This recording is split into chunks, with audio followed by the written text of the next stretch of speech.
Xeyr,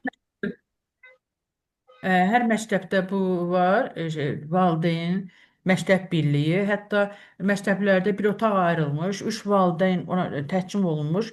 Valideynlər, bütün valideynlər başqa hansısa bir valideyn çağırmaq lazımsa, məktəb onlar həll edirlər. Uşaq arasında problem olanda yenə o valideyn komitəsi həll edir. Hətta o bir neçə məktəbdə bizə günorta yeməyi verildi.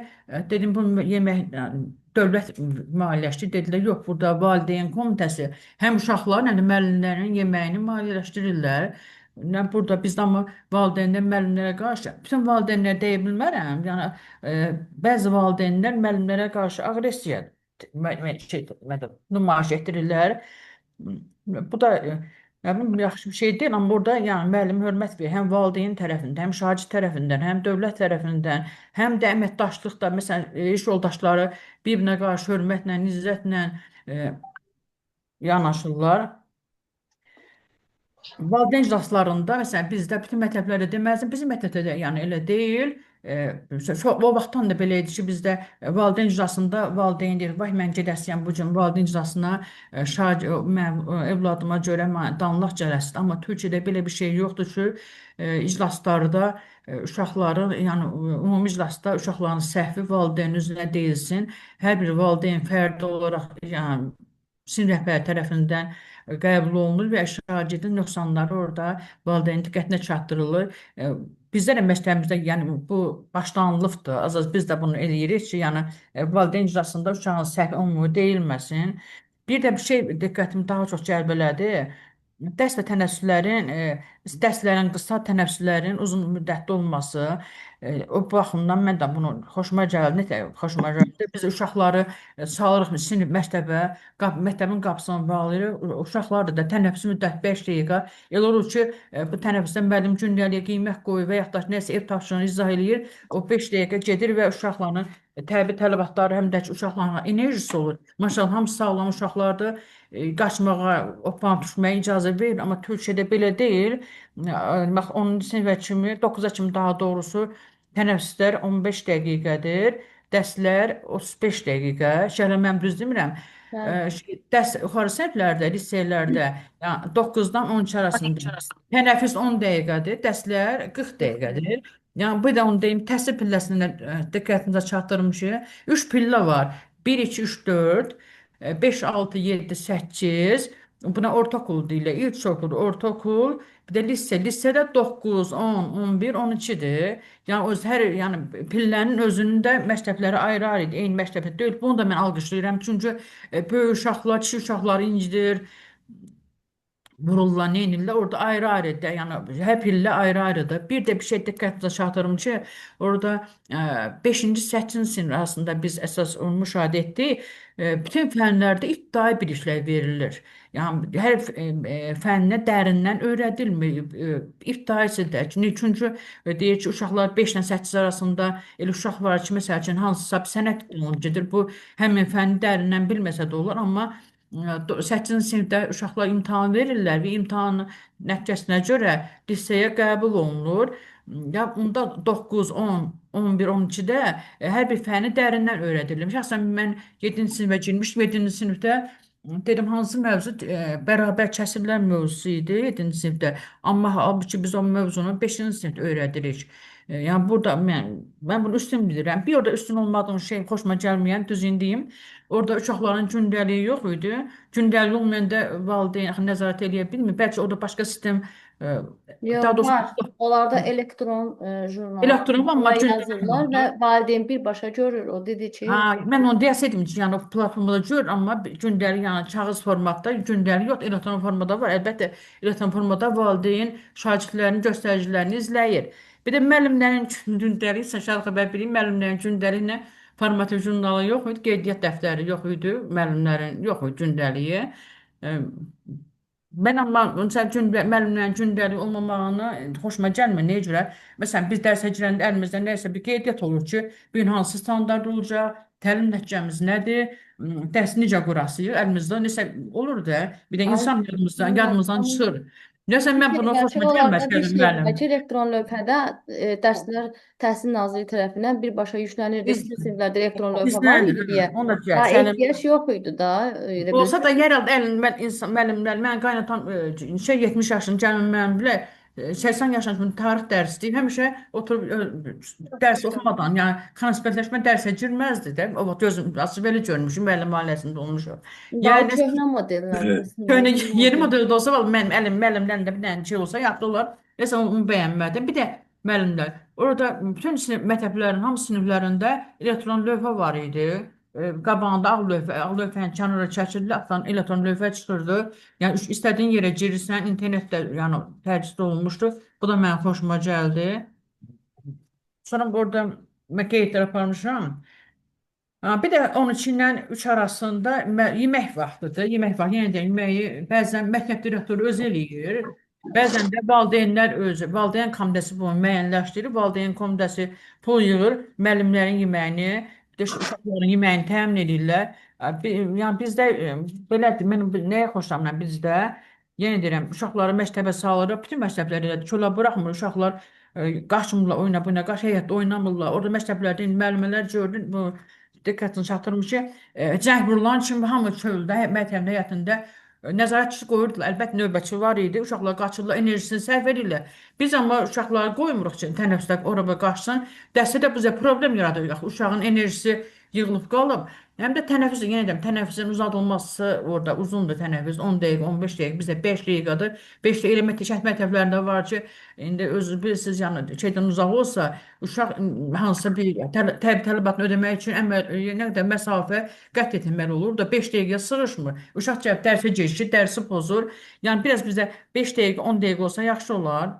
Yəni dərslərin müddəti də 35 dəqiqə. Hamımıza məlumdur ki, 20 dəqiqədən sonra insana diqqət yayınlığı başlayır. Yəni dərsin son dəqiqələrində nəticə əldə edə bilmir. Çünki uşaq yorulur.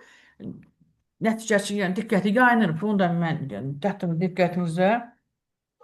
Son qiymətləndirmə gələndə qiymətləndirmə sistemində yəni summativ yoxdur, amma hər bölmə aşağı siniflərdə bölmənin sonunda liseydə isə hər ayın sonunda sınaq keçirilənir. Sınaq. Biz kimi yəni summativ zad yoxdur. Birinci dərs yarımillikdə sınav verilir, hətta deyirlər sınav həftəsi. Bir də ikinci yarımillik sonunda sınav həftəsi olur. Uşaqlar qiymətləndirir. Bir də onu da deyim, universitetlərə qəbulda da yəni biz kimi 2 dənə pillədə olub. Biz kimi mart ayında eləmirlər.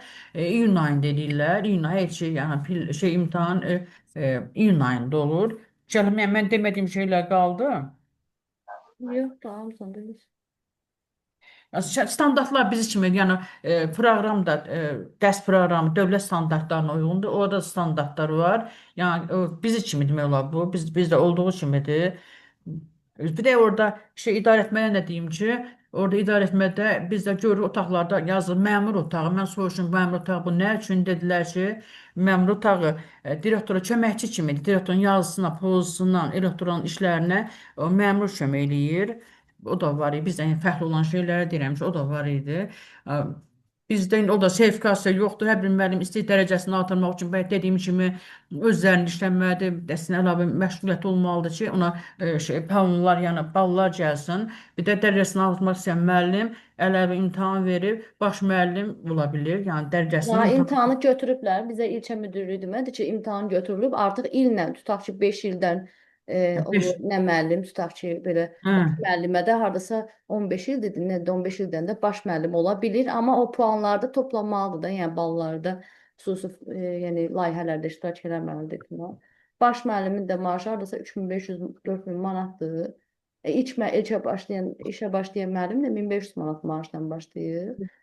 Amma belə baxanda orada da hər şey bizdəkindən 3 qat baha qiymətədir. Yəni hər şey, yəni o demək olar bizə ki, şey, zarafatını dedik, orada qazanıb bizdə xərcləmək, xərcləyib onu mən elmə dedim verdi oradakı desən. Sizin elmlərə verdi dedi, ha. yox, mən dedim oradakı məndən soruşdu. Mən də dedim ki, elə Türkiyədə qazanıb ki, Azərbaycanda xərcləmək. Çünki orada qazanıb, orada xərcləyirsənsə, eyni olur elə demək olar ki. Belə. Bu qədər bir də nəticə olaraq deyə bilərəm ki, yəni Türkiyə təhsil sistemində müəllimin motivasiyası, valideyn, məktəb əməkdaşlığının sağlam təşkili, şagirdin psixoloji yükünün balanslaşdırılması, texnoloji imkanların genişliyi xüsusi üstünlük təşkil edir. Ən önəmlisi budur ki, sistem gərginlik üzərində deyil. Bizim kimi gərgin, hamı gərgindir bizdə. Etimad və məsuliyyət üzərində qurulub. Bu yanaşma həm müəllimi, həm də şagirdi, həm də valideyni daha sağlam təhsil mühitinə məncə aparır. Yəni bizlər biraz gərginlik azalsa, yəni orada müəllim öz məsuliyyətini hiss eləyib, bizlər mən görürəm öz məşqlərimizdən bütün müəllimlər işlərlə məsuliyyətlə yanaşır. Yəni dərsi zəifləyən müəllim, mən dərs demirəm deyir bir müəllim bizdə şəxsən öz məşqlərimizə deyirəm, belə bir şey yoxdur. Müəllim işlə məsuliyyət yanaşmalıdır. Biz bir də onda deyim ki, uşağın aşağı nəticə göstərməsinə yəni müəllimi burada məsuliyyət daşımır. Birbaşa valideynlə şagirdin məsuliyyətidir ki, uşağın göstəricisi aşağıdır. Amma bizdə müəllimi burada şeylər, müəllim mütləq uşaq qiymət almalıdır. Mən də bunu qeyd elədim. Dedilər ki, bax biz də sizdən öyrənməsi nələr var ki, yəni bizdə müəllimin üzərinə düşər ki, niyə göstərici aşağıdır? Ya orada elə bir şey yoxdur ki, sinif faizi mütləq qalxmalıdır.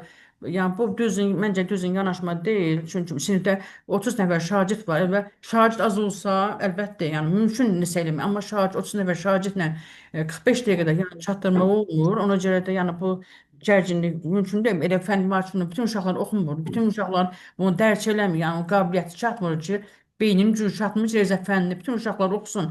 Yəni bu baxımdan biraz biz anlayış göstərsələr yaxşı olar. Sözüm bu qədərdir. Şəhlə müəllimə indi siz Ümmü slayt müəllimə, axşamınız xeyir, bağışlayın. Bəlkə də sözünüzü kəsdim. Axşamınız xeyir olsun. Sizin hər vaxtınız işinizə xeyir. uğurlar Hı. arzulayıram.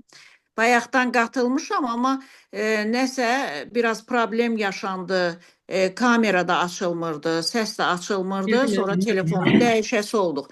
Sizə uğurlar arzulayıram. Çox Çox sağ gözəl olun. bir addımdır, çox gözəl bir təşəbbüsdür. Çox sağ olun. İnanıram ki, Allah qoysa bu uğurlarınızın ardı da gələcək və gənc müəllimlərimiz də sizdən nümunə götürəcək, sizin arxanızca belə gözəl layihələrlə çıxış eləyəcək. Xeyirli olsun. Çox sağ olun. Mən çox sağ olun. Çox sağ Ümmü olun müəllimə, Muradə mən də müəllimə. Sağ bir söz olun. deyə bilərəm. Deyəs gəlin, mən buyurun. İcazə versəniz hamınızı salamlayıram. Mən birinci dəfə qulaq asdım Türkiyədəki dərs prosesləri haqqında. Sözün düzü mənim üçün çox maraqlı oldu. Nəyə görə? Əslində bu sözləri, o gərginlik dediyiniz məsələni mən dəfələrlə elə məktəbdə də qaldırıram. Nəyə görə? Sözün həqiqi mənasında Azərbaycanda müəllimlər doğrudan elə bir ki, bir növ robot təsəvvür edirlər. Fikirləşirlər ki, müəllimə hər nə desən əmr eləmək olar, istənilən göstəriş vermək olar. Məsələn, hər gün artır əmr verilən sayı. Hər gün artır, məsələn, deyir, onu eləyim, bunu eləyim, sinif rəhbəri kimi o şəsi çəsin, bu təşkilat saatı, nə bilim, qısası o Mozalan jurnalı var ya, orada baxmışsınız. Orada bir nəfər işləyir, 20 nəfər əmr eləyir. İndi tərsinədir, 20 nəfər əmr eləyir, 100 min işləyir. İşləyir, elə işlədirlər. Daha bilirlər ki, müəllim artıq pik nöqtəsi çatıb, yəni. Belə getsə, yəni heç kim vəsilə olsun elə istefa verib çıxa bilərlər. O dediyiniz Türkiyədəki gərginlik məsələsi var. Həqiqətən də uşaqların yəni sərbəst olması, onlara hər hansı bir əmr verilməməsi ki, yəni mütləq belə olmalıdır, uşaq 5 almalıdır. Mən də müəyyən yerlərdə qeyd elədim ki, məsələn, deyirlər ki, öhdəlik olmalıdır. Öhdəlik əslində o Sovet dövründəki pambıq yığına bənzəyir bizdə. Yəni yığdıqca yığırsan, amma ortada bir şey yoxdur. Yəni təhsil plan, yəni üzüm planı, pambıq planı deyil. Onu doğru deyirsiniz, təqdir elədim. Çox sağ olun məlumatlara görə. Siz də sağ olun, fikir bildiyinizə görə. Şəhlə müəllim, indi siz o slaydı göstərirsiniz, mən göstərim. Yoxsa siz göstərin, siz danışın. Mən göstərirəm siz. Biz baxın, bu slaydı dünən mən yığmışam. Olduğumuz məktəblərdən görüntülərdir, videolar da var. İndi bu gün təlimə sığmaz deyə videolarımızı saxlamışıq. Videolar gələn dəfə göstərərik. Gələn dəfə. Yəni bu Deməli, vaxtımız yetməsin, təlim olacaq. Ona görə əsas bir iş anlayış verək sizə, yəni iş təsəvvür yaransın. Hansı 5 dənə məktəbdə olmuşuq. Onu yəni slay şəklində yığmışam. Şəhlə müəllimə buyurun, siz göstərin, sizdə üçüncü paylaşma. deməli onda mən danışım da. Deməli burada biz ilk dəfə getdik Murad Körüç İlkokuluna. Yəni orada ibtidai məktəb ilkokul adlanır da. Orada da müdür çox səmimi qarşıladı. Sağ olsun. Düzdür, biz əvvəldən Ümmü müəllim özü sağ olsun danışmışdı, təşkil eləmişdi, icazə də almışdı, amma həqiqətən çox səmimi qarşıladı.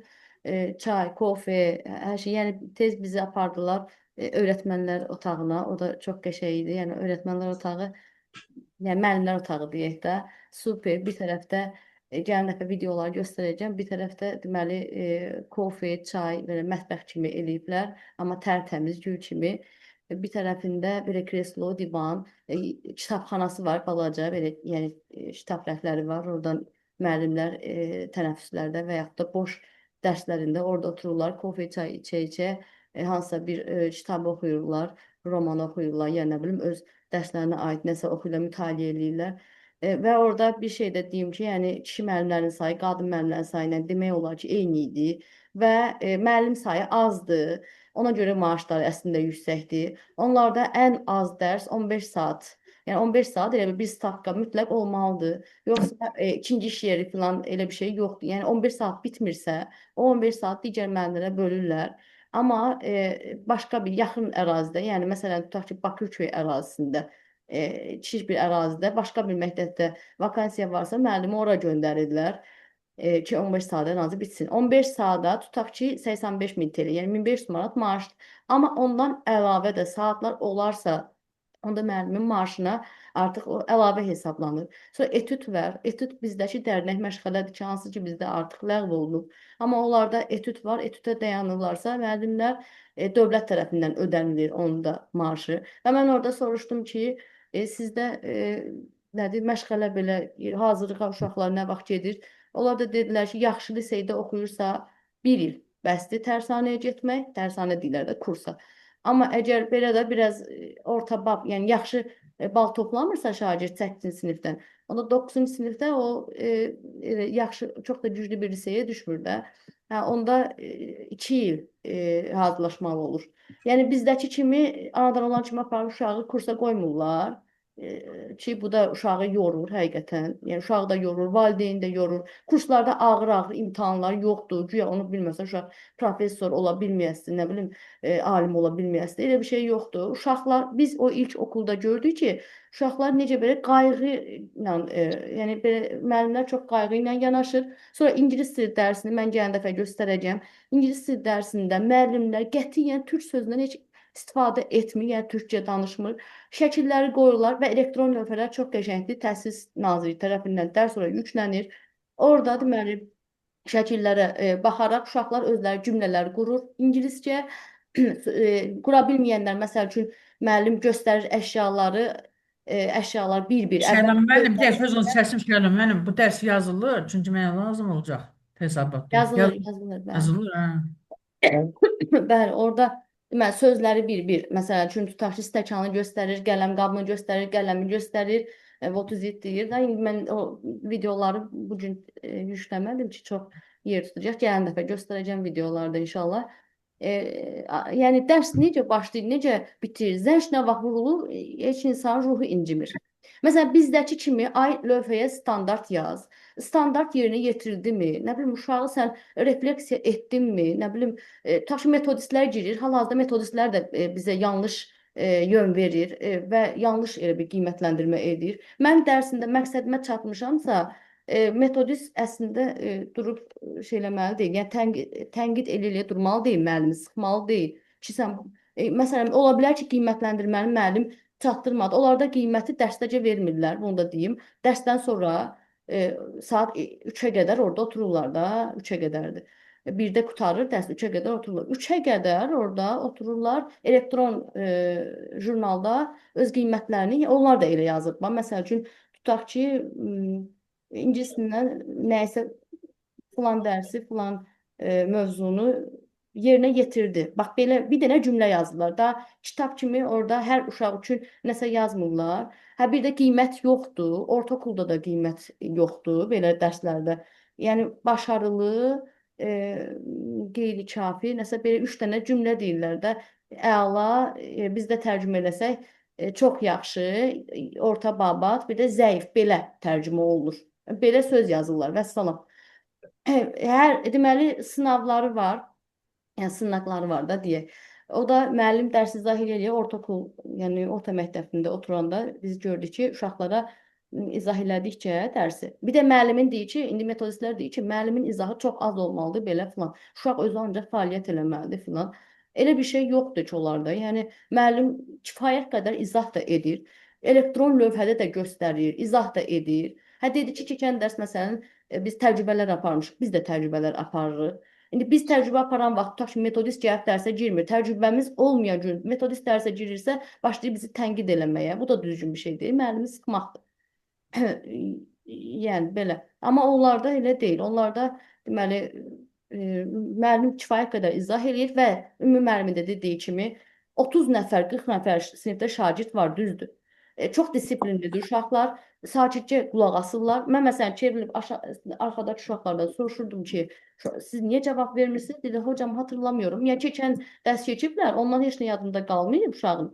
Plus müəllim bir də təkrar elədi, üstündən də keçdi, möhkəmləndirdi. Yenə də uşaq cavab vermir və müəllimin belə Lordi də desəm o qədər də vecinə olmadı. Çünki fikirləşir ki, yəni onlarda elədir ki, hər kəs universitetə getməyəcək, hər kəs liseyə də getməyəcək.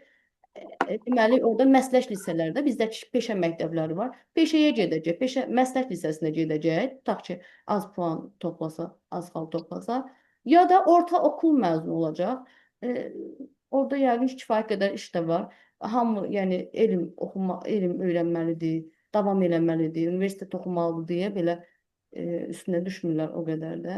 Yəni mən slaytları çevirirsiniz, təlimə də başlayırsınız, bax qalmayacaq. Hə, burada məsəl üçün biz dərslərə ilkokulda girirdik. Burada Serpil elə notebook elm haqqında öyrəndik. Bizə təlim keçdi, sağ olsun orada ki, biz də sizə onu izah edək. Sonra burada həmin o Murad Körüc ilkokulu uşaqlar, bu uşaqların məktəbli formasıdır. Hər məktəbin özünün forması var. Forma seçməkdə sərbəstdirlər. Yəni dövlət tərəfindən 3 dənə rəng qoyulmuyub ki, ancaq bu rəngdə eləməlisən deyə özləri seçirlər formanı hər məktəb. Bu Cahid Zarifoğlu İbtidai məktəbidir. Deməli, orada da bizi çox səmimi qarşıladılar. Burada deməli, uşaqların karne günü də əlifba bayramı kimi bir şey idi. Gedib üstünə çıxmışdıq. Onu da deyim ki, valideynlər özləri belə bişmələr, yeməklər filan bişirib gətirmişdilər. Orada valideyn, yəni məktəb ailə birliyi, belə bir qurum var. Valideynlər orada rəhbərdirlər, 2-3 nəfər valideyn seçilir. Bütün gün orada otururlar və onlar maaş filan da almırlar, könüllü olaraq. Onlar deməli məktəbə hansısa bir bağış olunmasını. Əslində bunlar dövlət məktəbidir. Amma məsələn məktəbin hansı otağı düzənlənəsidirsə və məktəbə yeni bir şagird qəbul edəndə o şagirdə deyirlər, şagirdin valideyninə deyirlər ki, sən əvvəlcə gəl bizim bu filan otağımızı təmir elə, ondan sonra baxarıq biz sizin uşağınızı götürürük məktəbə yoxsa yox. Yəni dövlət də bunu dəstəkləyir. Dövlət də bunu dəstəkləyir, yəni olmalıdır. Hətta öyrətmənlər günündə bizdə deyirlər ki, heç gün də olmaz, nə bilim belə filan, amma orada elə deyil. Həmin o valideyn birliyi dövlət tərəfindən də dəstəklənmək şərti ilə, yəni dövlət də deyir ki, eləməlisən bunu. Və müəllimlər üçün deməli bayram şənlikləri də təşkil edirlər müəllim günündə. Kiçik hədiyyələr, yəni deyim ki, daha pul zat yığmaq belə şeylər yoxdur, amma gül və yaxud da nəsə evdən şirniyyat pişirib gətirirlər müəllim üçün, belə, yəni müəllimlər üçün təşkil edirlər bunu. Burada yenə də siniflərə girmişdik, dərslərə oturmuşduq, o siniflərdən görüntülərdir. Bir də bizim bəyənmədiyimiz şey oldu ki, müəllimlərin geyimi həqiqətən də yəni heç xoşumuza gəlmədi. Bir də siqaret çəkməkləri xoşumuza gəlmədi. Əslində, yəni düzgün bir şey deyil müəllimə. Burada şeylə, mən burada baxın elektron lövhə, əvvəl də var. Yəni hamısında elektron lövhə. Burada deməli bir də onu deyim ki, 5, 6, 7, 8-ci siniflərdə fizika, kimya, biologiya, coğrafiya fənləri ayrı-ayrı keçirilmir. Hansı ki 5-6-cı sinifdə bizdə necə ki indi təbiət fənnidir. Onlarda ona fən bilimləri deyirlər. Bizdə hər şeyə fən deyirlər. Onlarda təkcə o fizika, kimya, biologiya, coğrafiya fən deyirlər və onlar bir yerdə keçilir. Yəni 5, 6, 7, 8-ci sinifdə bir dənə kitabdır. Ayrıca iş dəftərləri yoxdur. O kitabın içərisində tapşırıqlar var. O tapşırıqların üstündəcə uşaqlar oradaca işləyir. Çünki o kitablar gələn il yenidən şagirdlərə paylanmır. O kitablar yığılır, yeni kitablar paylanır şagirdlərə. Kitab demək olar ki, orada məktəbdə qalır. Sonra bizdə deyirlər ki, uşaqlara heç nə yazdırma. Xeyr, bax bu müəllim hansı ki bu müəllim elə fənn müəllimidir, ortaokul, bu da 8-ci sinif şagirdləri idi. Qeyd not dəftərləri var idi. Qeydlər aparırdılar. Yəni istəyən aparır, istəməyən də deyir ki, getsin evdə internetdən də araşdıra bilər, özü də konspektləşdirə bilər. Amma əksər uşaqlarda not dəftəri var idi. Olmayanlara da müəllim iradda bildirmir, niyə yoxdur. Sadəcə belə də kiçik, bəlkə də indi bilmirəm, mən oturmuşdum deyə elə davranırdı, o da ola bilər. Dedi ki, mən sizlə sonra danışacağam. Bəlkə də indi sonradan danışırdı deyə bilmərəm. Bizim yanımızda çox şey eləmədilər uşaqlara. Uşaqlar çox sərbəst idi, amma disiplinli idilər. Yəni bizdə məsələn o sərbəstliyi versən, bəlkə də başına çıxar müəllimin, amma orada elə deyil. Yəni dərsə də adaptasiya olurlar. Amma IQ səviyyəsi şagirdlərin bizim şagirdlərdən aşağıdır. Diqqət yayınıqlığı daha çoxdur onlarda. Baxmayaraq ki, elektron lövhələri də var, təcrübə üçün laboratoriyaları da var. Bu da həmin o ortaokuldur. Pınar müəllim, yəni oranın direktoru sağ olsun bizə şərait yaradı. Bu isə mən burada biologiya, həmin o biologiya deyil əslində, fənn dərsinə girmişdim, amma kimyanı izah edirdi onda. Kimya hissəsini. Kimya deməyim, yəni orada qarşılanan ayrılma üsulları idi. Bax bu sinifdə 4-5 nəfər, bu küncdə görürsünüz, burada 4-5 nəfər şagird cavab verirdi. Hardasa 35 nəfər sinifdə şagird var idi, 7 nəfər də dərsə gəlməmişdi hələ. Yəni 40-dan çox şagird var da normalda sinifdə. 4-5 nəfər cavab verirdi, qalanları susub oturmuşdu, yəni müəllim də heç nə demirdi. Deyirdi arada belə ki, siz də cavab verin, amma daha belə özünü də öldürmürdü və heç kim də onlara irad tutmur, ümumi mənim demişəm. Yəni sonra biz Yeşilköy Anadolu Lisesi. Lisə burada 9, 11, 12-ci sinifdə mənim də qeyd elədiyi. Ora məsələn bu Yeşilköy Anadolu Lisesi proje lisesidir. Yəni layihə liseydə deyək ki, bura hər şagird qəbul ola bilmir. Yüksək balla girə bilirlər şagirdlər. Şagirdlər çox belə dərs oxumağa da maraqlı idi burada. Biz, məsələn, mən kimya dərsinə girdim. Kimya dərsində oturdum, gələn dəfə videonda göstərərəm. Baxdım ki, necə ki, belə biz məşğələdə necə keçirik dərsi. Bax, elektron lövhədə o cür dərs keçirdi. Niyə? Çünki bu uşaqlar artıq universitetə hazırlanır. Necə ki, bizdə 6 nömrəli məktəbi, pilot məktəbi deyirlər, 10-11-ci sinifdə. Bax, elə bil o tipli, bir növ o tiplidir. Biz sual verdik ki, buranı bitirən şagird dərshanəyə getməyə ehtiyac var, yoxsa universitetə qəbul olur? Dedi, bir il belə ehtiyac duyurlar, bir il. Məsələn, 12-ci sinifdə həm liseyə gəlirlər, həm də dərsdən sonra dərshanəyə, yəni kursa da gedirlər ki, qəbul olsunlar, yüksək. Və bu məktəbin, yəni bu liseyin şagirdlərinin qəbul reytingi çox yüksək idi. Yəni nə idi o? Yadımdan çıxdı. Onların bir dənə təhsil reytingi var da. Təhsil reytingi var.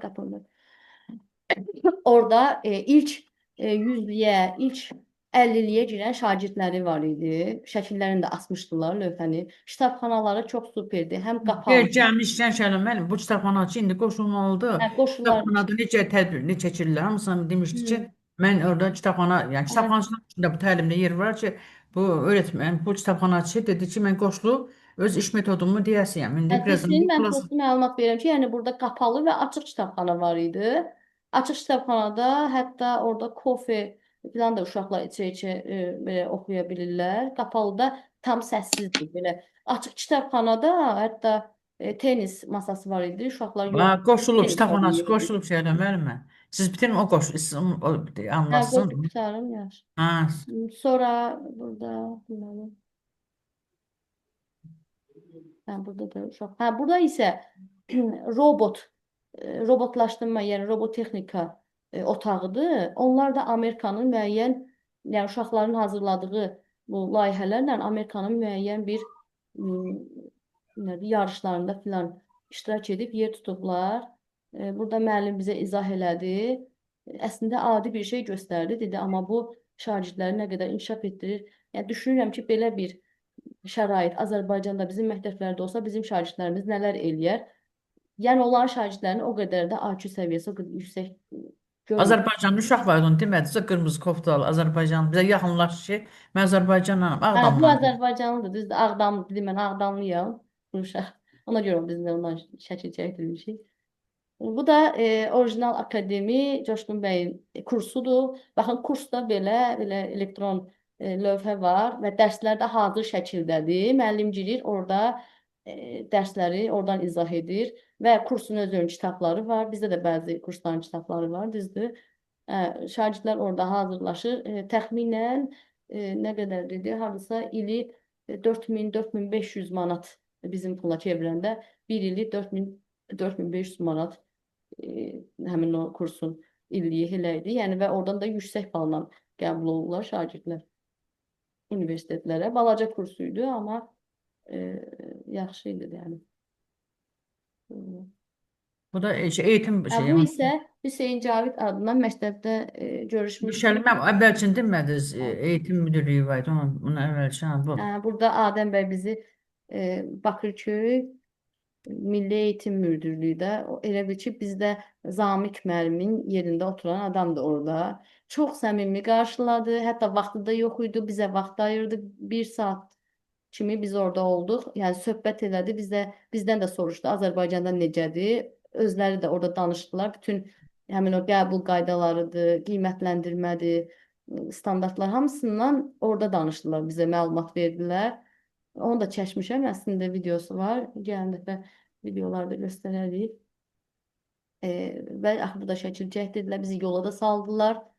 Yəni ümumiyyətlə belə qardaşlığı, o doğmalığı hiss elədik də hamısından. Heç birindən belə kobud sifət, bunlar niyə gəliblər bura? Yox. Hamısı həqiqətən doğma bir insanları qarşılayırmış kimi qarşıladılar. Bu isə Hüseyn Cavid adlı məktəbdir. Burada Şərqiyə xanım idi adı, hə? Mən Şərqiyə xanım Şərqi xanım. qəbul elədi. Əvvəlcə otağında bizə anlatdı ki, necə çətinliklərlə o məktəbi qurub və lisenziya alıb. Orada deyir, deməli, Naxçıvandan ən çox qaçıb gedən valideynlər, orada məsələn uşaqların nə Azərbaycan vətəndaşlığı var, nə də türk vətəndaşlığı var. Həmin uşaqlar deyir, heç bir məktəbə gedə bilmirdi. Mən orada Azərbaycan məktəbi açdım deyir. Və indiyə qədər, açılan indiyənə qədər neçə ildir dedi. Mənim yadınızdadır, mən yadımdan çıxdı, neçə ildir açılan. 15 il var dedi. 15 ildə 4000-4500 nəfər şagird oradan attestat alıb da. 9-cu sinifdə 9-un attestatını alır, gəlir deməli burada 10-11-ci sinifi oxuyur və Azərbaycan universitetlərinə qəbul ola bilirlər. Qrupa videoları, qrupa da ata bilərəm, bəli, düz qrupa ataram videoları. Oradan girib baxarsınız. Sonra burada elə həmin uşaqlarla biz dərslərlə tanış olduq. Sual-cavab elədik. Çox ağıllı, çox Kitablar buradan gedir, Azərbaycan kitablar dövləti. Azərbaycan kitablarıdır, bəli. Hələ ki bu qədər. Hilal Hocaya söz verək. O darsın sonra söyləyək. Hilal xanım sizə danışa İndi bilər. onun Siz paylaşımını özü söyləyən, edebiləcək, yoxsa? paylaşma ona ver. Şəhlə müəllimə. Herkese merhaba demek istiyorum. Sizlerle bir kez daha burada bir araya gelmek çok güzel, çok kıymetli. Sizleri ağırlamak gerçekten çok güzeldi. O kardeş sıcaklığı biz de hissettik. Çok teşekkür ediyoruz Çok sağ olun. tekrardan ve tekrar Biz de bekliyoruz. özledik. Rica özledik. ederiz. Gerçekten mi? Tekrar gelin, tekrar bekleriz. İnşallah. Ben daha önce bir defa geldim Bakü'ye. Geçen Ekim ayında geldim arkadaşımla. Çok kısa bir gezi yaptık ve bayıldım. Bayılacağımı biliyordum. Ve yurt dışında gitmek istediğim, yani Türkiye dışında gitmek istediğim ilk yerin hep Azerbaycan olacağını biliyordum. Öyle de oldu. Türkiye dışında geldiğim ilk yer Bakü benim. Ben çok gururla anıyorum bunu. Hep gururla anlatıyorum. Ben 23 yaşındayım. İstanbul Medeniyet Üniversitesi'nden 2024 yılında mezun oldum. Aslında meslekte çok daha yeniyim. Ama üniversiteyi daha okurken çok fazla kurumda, özellikle çok fazla okul kütüphanesinde çalışma imkanım oldu. Bu yüzden güzel deneyimlerim var. Ve sizinle sunumumu paylaşmak istiyorum. Özellikle Yeşilköy Anadolu Lisesi'nde, bizim okulumuzda neler yapıyoruz? Bunları göstermek istiyorum size.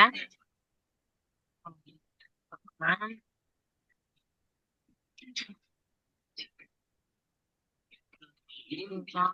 Arkadan ses geliyorsa çok özür dilerim gerçekten. Benim toplantının bugün olduğundan haberim yoktu. Bu yüzden bugün de Ramazan'dan dolayı bir programım vardı. O yüzden dışarıdayım. Eğer ses geliyorsa kusura bakmayın lütfen. Gelmiyor. Evet, Yeşil. E, sunum geldi mi? Geldi. Gel. Geldi mi? Tamam. Yeşilköy Anadolu Sesi Kütüphanesi. Kütüphanemizi tanıyalım başlıklı bir sunumum var burada. Arkadaki flu resim bizim kütüphanemizin giriş resmi. Sunumda nelerden bahsedeceğim? Kütüphane kaynaklarının nasıl oluşturulduğundan bahsedeceğim. Bunlar 3 yöntemli oluyor. Bağış, satın alma ve değişim. Sonrasında otomasyon yani kataloglama programları, veri tabanları, kataloglamanın nasıl yapıldığı ve tasnifi nasıl yapıldığını anlatacağım. Devamında kütüphane hizmetlerinden bahsedeceğim. Bunları tek tek açmaya çalışacağım. Sonrasında bizim kütüphanemizin kurallarından ve genel kütüphane kurallarının nasıl olduğundan bahsedeceğim. En sonunda bilgi okuryazarlığı, iktisatın bilgi ve belge yönetimi, kütüphanecilik, arşivcilik ve müzecilik üzerine. Ee, Devamında bilgi okuryazarlığından bahsedeceğim. Okuryazar olmanın dışında bilgi okuryazarı bireyler olmak, eğitimciler olmak ve bilgi okuryazarı öğrenciler yetiştirmek çok önemli bu noktada. Okullar ve okul kütüphaneleri adına. Son olarak da etkinlikler. Ben etkinlik yapmayı çok seven bir kütüphaneci oldum her zaman. O yüzden bol bol etkinliklerden bahsedebileceğim. Şimdi bir kütüphanenin kaynaklarını nasıl oluşturuyoruz? Öncelikle kütüphanedeki gördüğünüz bu arada burada kullandığım bütün fotoğraflar bizim kütüphanemizden fotoğraflar ve hepsini bizzat benim çektiğim fotoğraflar. Yapay zeka ya da herhangi farklı bir kurumdan alınma fotoğraflar değiller. Hepsini bizzat ben çektim. Kütüphane dolaplarından, kitap raflarından, kitaplarımızın büyük bir çoğunluğu ve hatta içeride kullandığımız kırtasiye malzemelerine kadar bunların çoğunu eğer yapabiliyorsak bağış yoluyla sağlamaya çalışıyoruz. Çünkü bulunduğunuz bölgeye göre gerçekten bağış yapmak isteyen çok fazla bağışçı oluyor ve bunları aslında stratejik değerlendirmek gerekiyor. Bağışla sağlayamadıklarımızı satın alma yoluyla alıyoruz. Fatura gösteriyoruz okula ve okulun içerisindeki bütçeden kullanılıyor. Değişim diye bir stil var. Biz bunu daha çok üniversitede kullanıyoruz. Okullarda kullanmıyoruz. Değişim de şu. Ben A okulundan bir ürünü alıp X okulunda kullanacağım. X okulu da A okulunda kullanacak gibi düşünebiliriz ve sonrasında herkes birbirini iade edecek gibi. Dediğim gibi bu okul kütüphanelerinde kullanılmıyor. Daha çok üniversitelerde kullanıyoruz. Kütüphane kaynaklarında bağış satın alma ve değişimde devam ediyorum. Bizim kütüphanemizin yaklaşık 10 bine yakın basılı kaynağı var. 10-12 adet değişkenlik sağlayabilen dergiler bunlar. Aylık aboneliklerimiz bulunuyor ve bunlar kendi periyotlarında bizim kütüphanemizde yerlerini alıyorlar. Kütüphanenin iç alanında öğrencilerin her daim ücretsiz bir şekilde alıp götürebilecekleri test kitapları var. Bunlar da yine bağış olarak velilerimizden geliyorlar. İçeride bilgisayarlarımız bulunuyor ve satranç setlerimiz bulunuyor. Bunları da araştırma ve oyun için kullanıyorlar. Sağ tarafta gördüğünüz fotoğraf bizim Dewey sınıflama sistemimizin kütüphanede kullandığımız tasnif sisteminin içeriği aslında. Bunu bile ücretsiz karşıladık biliyor musunuz? Yani aşağıda belki şurada görürsünüz. Rove yayınları var. Rove yayınları bunu ücretsiz olarak gönderiyor halk kütüphanelerine. Ben aradım hemen dedim. Hani biz halk kütüphanesi değiliz ama bize de gönderir misiniz dedim. Göndeririz dediler. Öyle bir şeyleri bağışla halletmek çok güzel oluyor gerçekten. Biz otomasyon sistemi yani kütüphane kaynaklarının, üye kaydının, kitap ödünç iade gibi bu işlemlerin hepsini yapabildiğimiz bir veri tabanı kullanıyoruz. Bu Türkiye'deki kütüphanelerin, üniversite kütüphaneleri olsun, halk kütüphaneleri olsun, özel kaynak kütüphaneler, özel konu kütüphaneler olsun. %90'ı Yordam adlı bir Yordam Bilişim Sistemleri tam adı. Onların yapmış olduğu yerli ve milli otomasyon programını kullanıyorlar. Bu otomasyon programı Excel gibi. Çok rahat. Biz kütüphanecilikte Mark dediğimiz yine numerik bir sistemle kataloglama yapıyoruz. İşte başlık şu numarada girilir, yazar şu numarada girilir gibi. Bunlara ihtiyaç duymadan bunları arka tarafta görebileceğimiz şekilde veri girişi yapabildiğimiz bir veri tabanı bu. Dediğim gibi %90'ı Türkiye'nin bunu kullanıyor. Biz de bunu kullanıyoruz ve yıllık aa, yaklaşık 30 bin manat olarak 30 bin manat gibi bir ödemesi var bunun gerçekten. Bakım ücretleri de hariç bu arada. Bu sadece bir yıllık kullanım ücreti. Devamında bu program sayesinde etiket de çıkarabiliyoruz. Üye kaydı az önce de bahsettiğim gibi ödünç iade işlerini de yapabiliyoruz. Böylelikle ne yapmış oluyoruz? Bilgiyi daha ulaşılabilir, kullanılabilir bir hale getirmiş oluyoruz. Dewey sistemini, Dewey Onlu sınıflama sistemini kullanıyoruz tasnif sistemi olarak. K12 grubu dediğimiz ilkokul, ortaokul ve liselerde Dewey sınıflama sisteminin çok daha kullanışlı olduğunu düşünüyoruz. Çünkü etiketleri de bu sağ taraftaki fotoğrafta görebileceğiniz gibi bu numerik bir sistem. Birazdan da göstereceğim. Etiketlerini de renkli yapabiliyorsunuz çünkü. Çocuklar için çok daha güzel olabiliyor. Bu sistemde temel mantık numerik olarak gider. 000'dan başlar 999'a kadar gider ve buradaki her bir yüzlük alan bir konuyu ihtiva ediyor, bir konuyu anlatıyor. Devamındaki harfler, yazar soy ismi ve kitap başlığı gibi değişebiliyor. Sonrasında ise yayım yılı ve kopya olarak bu sırt etiketlerini gözlemleyebiliyoruz. Dewey Onlu sınıflama sistemi, Dewey Onlu tasnif sistemi, Dewey sistemi diye arama motorlarında taradığınız zaman zaten solda İngilizcesi, sağda da Türkçesi şeklinde görebilirsiniz. Biz kütüphaneyi iki alandan oluşturmuştuk. Hocalarımızı da gezdirme imkanımız oldu. Bu kütüphanenin çok başlarında çekilen bir fotoğraf solundaki.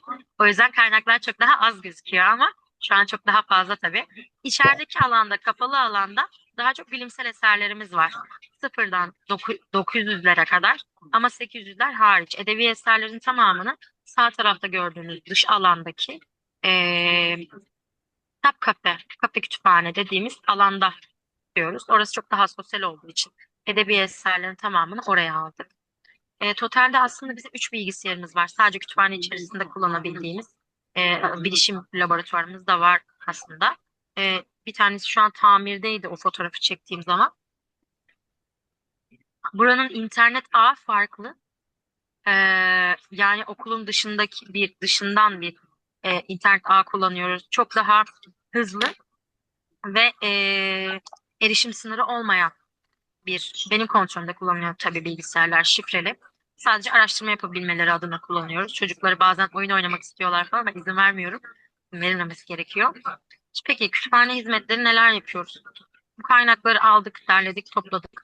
Kitap ödünç iade yapıyoruz. Bunların yani en temelleri diyebileceğimiz kitapların ödünç iadesi, kitap paylaşımları bir kütüphanenin en bilindik hizmetidir. Devamında ücretsiz test kitaplarından bahsetmiştim. Bilgisayar kullanımından bahsettim. Satranç oyunları için satranç takımlarını benden alıyor çocuklar. Bizim dışarıda bir satranç masamız da var.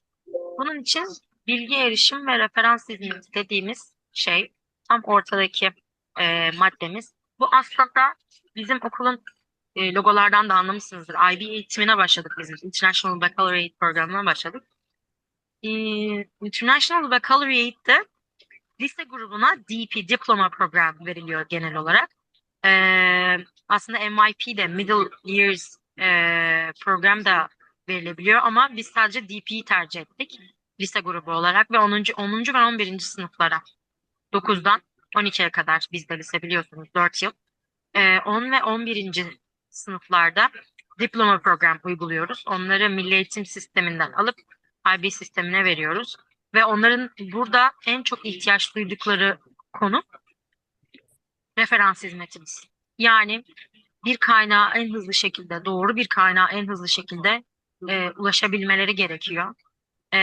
Dezenformasyon dediğimiz durum yurt dışında ne kadar bilmiyorum. Mutlaka vardır ama bizim ülkemizde çok yaygın ve çok yönlü paylaşımlar yapılabiliyor. Dezenformasyon bence yüzyılın problemi zaten. Bunun önüne geçmek için kütüphaneciler, bilgi uzmanları çok kıymetli birer iş yaptıklarını düşünüyorum ben hani kendi mesleğim adına. Bunları anlatıyoruz. Ben bizzat onlara yardımcı oluyorum. Çünkü biz kütüphane olarak da iki üniversiteyle beraber işbirliği içerisindeyiz.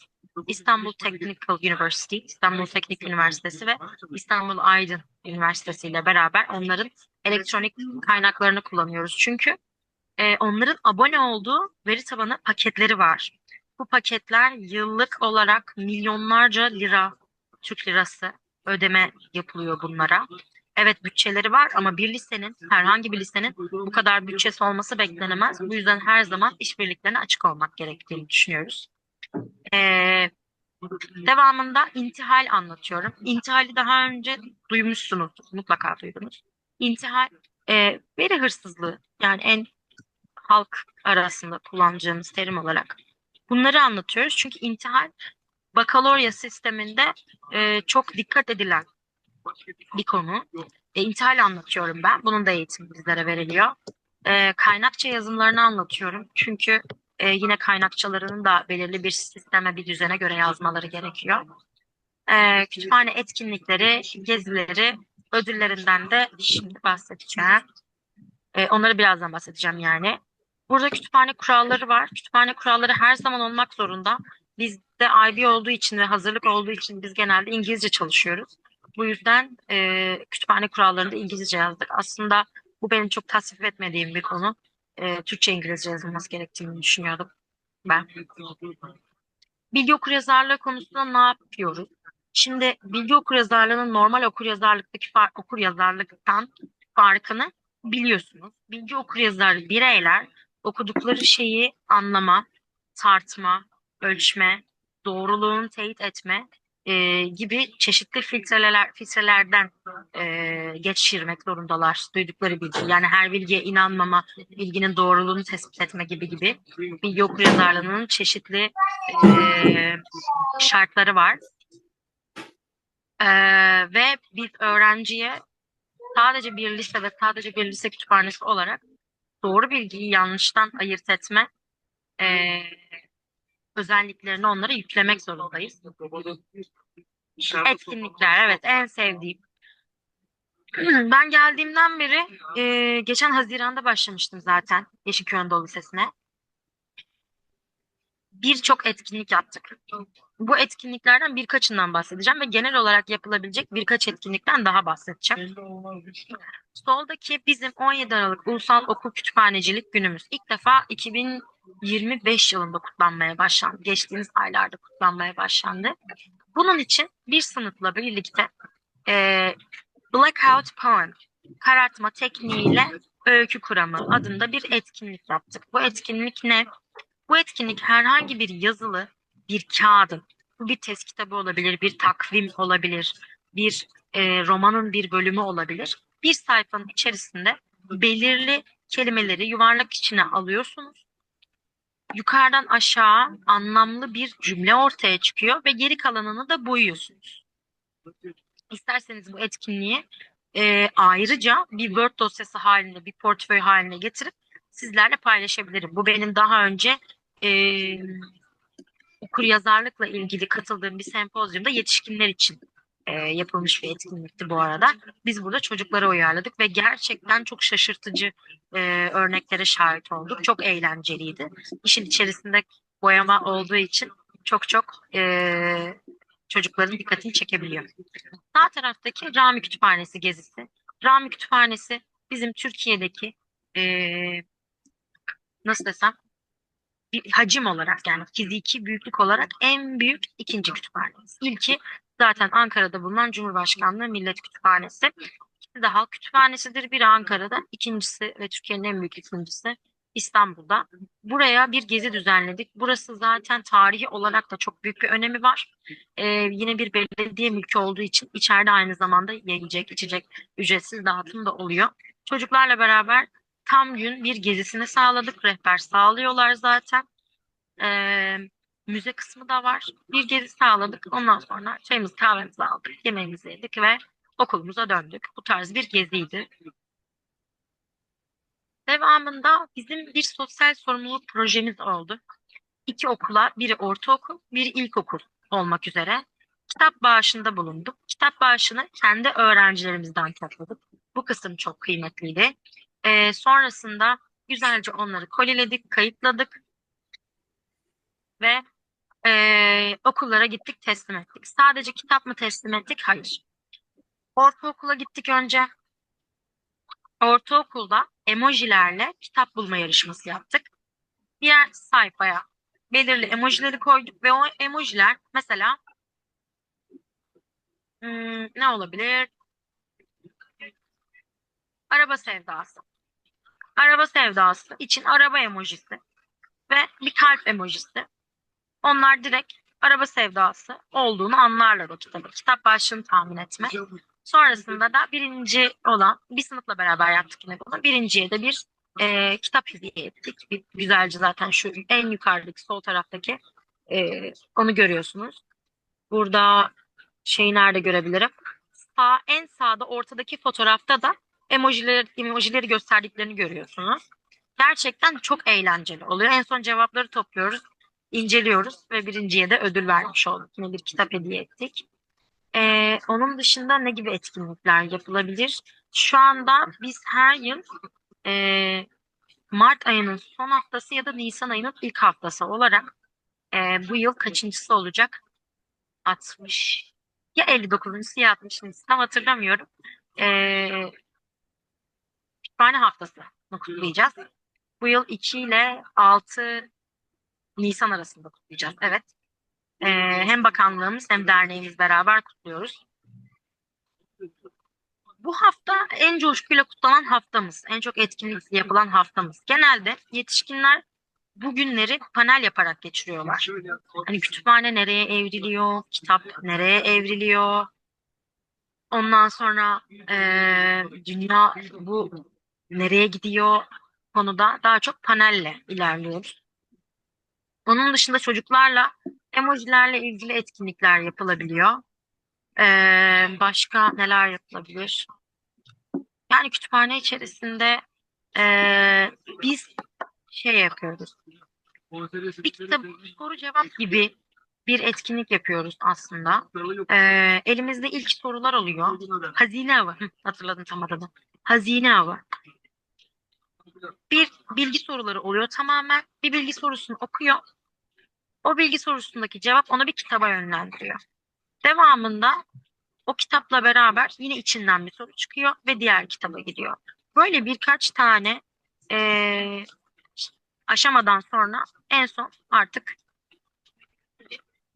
şeye ulaşıyor. Son aşamaya ulaşıyor ve ödülünü kazanmış oluyor. Bu hazine avı gerçekten çok önemli ve güzel bir etkinlik oluyor. Benim anlatacaklarım bu kadar. Ben bilginin Çok sağ olun. paylaştıkça çoğaldığını ve Çok sağ geliştiğini düşünen olun. biriyim. Rica ederim. Uzun Sağ tutursam olun. Vaxtınızı Sağ kusura bakmayın, ayırdınız, affedin. ətraflı məlumat verdiniz. Biz canlı-canlı hamısını görmüşdük, gəzmişdik. Evet. Buradakı müəllimlər də sanki canlı kimi, yəni izlədik. Aha, Çox sağ olun. Çok sağ olun hocam. Çok sağ olun. Yani sözüm yere salmadınız. Siz daha rica yaxşı. ederim. Ne demek? İndi Elimden geleni yapmaya çalıştım. çok sağ olun. Teşekkür ederim. Çok sağ olun. Rica ediyorum. Ben ayrılıyorum. Herkese Allah'a emanet ediyorum. İyi akşamlar diliyorum. Hocam, çok sağ olun. Hoşçakalın. Hörmətli müəllimlər, indi Şəhla müəllim 11 illə məktəbin kimya müəlliməsidir. 2020-ci ildə metodist kimi çalışıbdı. Qrant müsabiqə qalibidir. Pedaqoji mühazirə üzrə Nazirliyin təşəkkürnaməsini alıb həmçinin. Keçən il də Yaşıl Könüllülük layihəsinin 11 illə məktəbdə kurator olub. Qrant layihəsi də var həmçinin. Sabahın alimlərində şagirdlər iştirakçı olub. Yəni Şəhərən müəllim elə belə seçməmişəm. Yəni statuslar olduğuna görə həm də çalışqan müəllimdir. Düzünü deyim ki, bu layihənin icra olunmasında mənə ən yaxından kömək edən müəllim digərləri kömək eləyir, amma Şəhərən müəllim həmişə yanımdadır. Ona görə Şəhərən müəllimə yenə söz verirəm. Şəhərən müəllimə siz üçün mühüm bir proqram hazırlayıb, onu anladasıdır. Müəllimlər üçün çox mühümdür. Bir yana qulaq asa bilərsiniz. Cəbrayıl müəllim əlini qaldırıb. Cəbrayıl müəllim, siz Şəhlə müəllimə son sözünüzü deyə bilərsiniz, olarmı? İstəyirsə sözü desin tez. Cəbrayıl müəllim, siz sözünüzü deyindir. Axşamınız xeyir, əziz həmkarlar. Səs eşidilirmi yoxsa yox? Eşidilir, ha, səsiniz gəlir. Hə. Cəbrayıl İlk müəllim mənim öncə tələbə yoldaşımdır, tələbə yoldaşımdır. Mənim tələbəm İmişli rayonundandır. Əməkdar müəllimdir. Öz üzərində çalışan müəllimdir. Kitabları var, yazıb bu arada. Tanınmış bir yazar müəllimidir. Söz demək istəyib. Qulaq asa bilər məmnuniyyətlə Cəbrayıl müəllimə. Söz verdiyiniz üçün təşəkkür edirəm. İlk növbədə Ümmü müəllimənin rəhbərliyi ilə Təhsil Nazirliyinin qrant layihəsinin uğurla həyata keçirilməsi işində uğurlar arzulayıram bu komandaya. Ümmü müəllimlə bizim tələbəçilik həyatından sonra bir neçə beynəlxalq tədbirlərdə işbirliyi 2020-ci ildə Nizami Gəncəvi və Yunus Əmrə yaradıcılığının ortaq bağları beynəlxalq konferansında onlayn iştirakdan tutmuş. Bu günə qədər o davam edir. 2021-ci ildə EYDOR-un 12-ci konqresində, 2022-də 13-cü konqresdə canlı şəkildə bir də iştirak eləmişik. Amma daha sonraki dövrlərdə isə Ümmü müəllimə daha çox konqreslərdə iştirak edib. Müəyyən üzrə səbəblərdə mən iştirak edə bilməmişəm. Amma tək EYDOR-la bitmir bizim bu əməkdaşlıqlar. Eyni zamanda etkinlik layihələrində də bir çox layihələrdə uğurla iştirak eləmişik. Belə ki, etkinlik layihəsi kimi X-dən Z-yə biz layihəsində Türkiyədən Zeynəb Hocanın rəhbərliyi ilə yaradılmış bu layihədə biz uğurla iştirak elədik. Daha sonra Bir Millət, İki Dövlət layihəsində uğurla iştirak elədik və ən nəhayətsə Avropa keyfiyyət etiketine layiq olmuş Mənim gözlərimlə bax layihəsində Ümmü müəllimə ilə Şəki məktəbləri eyni zamanda Bakıdan, eyni zamanda İmişlidən və səhv eləmirəmsə orada Rumıniyadan da var idi. Yəni bu layihələrdə biz birlikdə iştirak eləmişik. Bunu ona görə sayıram ki, Ümmü müəllimənin beynəlxalq təcrübəsi öyrənmək baxımından çox böyük təcrübəyə malikdir. İnanıram ki, bu layihədə öz təhsilimizdə müsbət mənada öz yerini tutacaq, öz xeyrin, əhəmiyyətin göstərəcəkdir. Hər bir üzrə layihə iştirakçılarından tutmuş, burada hal-hazırda təlimdə iştirak edən müəllimlərimizin hər birinə uğurlar arzulayıram. Mən buradayam. Sizin də dedikləriniz hamısına şərikəm. Eyni zamanda Abdullayev Cəmil müəllimin fikri var idi. Statistik rəqəmlərlə heç nə əldə eləmək olmaz.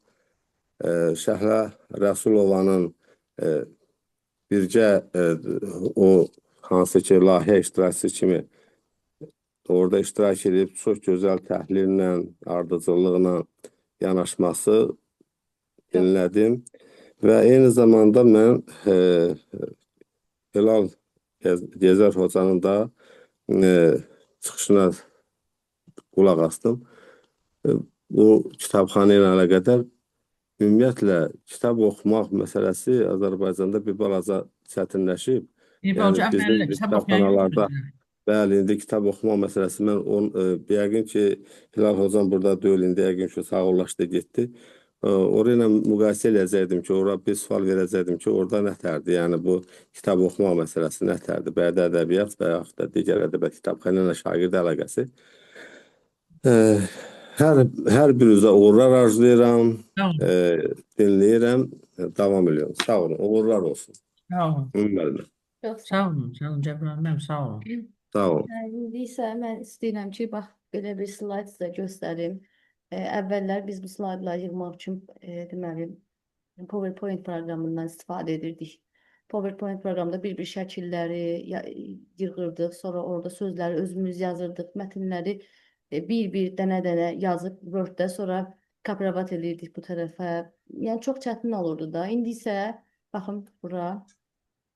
Yəni belə bir slayd fikir verin. Dostlaşma dərəcəsi, yəni kimyaya aiddir bu. İndi mən təbiətə, bir də tarixə aid göstərəcəm sizə. Baxın, xatirə müəllim, kimya müəllim, xatirə müəllim də deyirsən, başqa kimya müəllimləri də bəlkə də var, bilmirəm. Yəni çox gözəl belə bir slayd hazırlayır. Həm gündəlik dərslərimizdə istifadə edə bilərik. Düzdür, məktəblərimizdə elektron lövhə yoxdur. Türklərdəki kimi hər sinifdə elektron lövhə yoxdur. Amma proyektorla etmək olar. Program Notebook Elem proqramıdır. İndi göstərəcəm hamısını. Baxın, çox rahat. Hidrogenin içi üzü. Cəbri cəm 0-dır oksidaşma dərəcəsində. Yəni sxemlə bunu proyektorla çox rahat şəkildə lövhəyə salaraq şagirdlərə göstərmək olar. Belə bir slayd. Ya belə slayd eləmək olar və yaxud da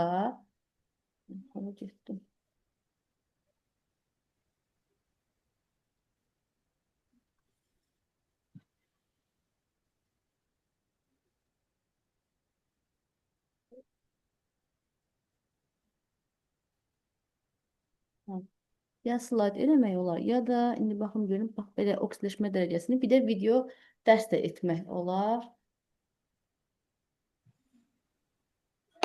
Salam dostlar. Gəlin bugün kimyanın çox maraqlı, amma bəzən də bir az çaşdırıcı görünən bir mövzusuna baş vuraq. Oksidləşmə dərəcəsi. Əslində bu qorxulu bir şey deyil, sadəcə atomlar arasında gedən elektron alverini izləmək üçün bir növ hesab qaydasıdır. Hadi başlayaq. Bir anlıq düşünün, atomlar birləşib bir molekul yaradanda elektronları ortalığa qoyurlar. Yaxşı, bəs bu ortaq elektronlara kim daha çox sahib çıxır? Hansı atom elektronları özünə daha güclü çəkir? Bax, kimyanın bu suala çox dəqiq bir cavabı var. Bu, sanki bir hesab aparma sistemidir. Yaxşı, bu hesab sisteminin adı nədir? Əlbəttə, oksidləşmə dərəcəsi. Gəlin görək, bu tam olaraq nə deməkdir? Deməli, çox sadə dildə desək, oksidləşmə dərəcəsi bir atomun güya ki qazandığı və ya itirdiyi elektronların sayını göstərir. Baxın, burada açar söz şərti və ya hipotetik sözüdür. Yəni bu, atomun cibindəki real bir yük deyil, ha. Sadəcə bizim bu elektronları izləmək üçün istifadə etdiyimiz bir növ hesablama vasitəsidir.